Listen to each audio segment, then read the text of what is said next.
Tenemos que recordar que el pie del bebé es blando, sus huesecitos son cartilaginosos para ir formándose a medida que va creciendo.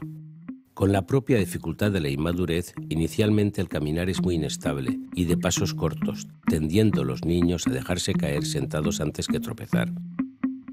Caminan abriendo los pies hacia afuera para aumentar la base de sustentación y con los brazos extendidos ayudándose a mantener el equilibrio. Como en el caso de Cuquito, el calzado en esta etapa debe de incorporar un contrafuerte más rígido, una suela más dura y muy flexible por el antepié, con la puntera reforzada y cómodo para quitar y poner con facilidad. La plantilla deberá ser lisa sin añadidos internos. El zapato deberá ser ancho por la puntera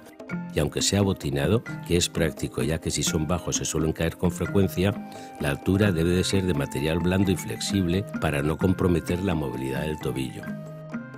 Es importante y necesario ir abandonando el carrito y el cogerlo en brazos cuando diga que se cansa, ya que cuando más llevemos al niño a caminar, favoreceremos su tono muscular y su correcto desarrollo de la marcha, que sigue siendo a expensas de la movilidad, de la elevación de las caderas, y será a partir de los 4 o 5 años cuando el niño empiece a caminar como los adultos, elevando el antepié y apoyando el talón del pie contrario.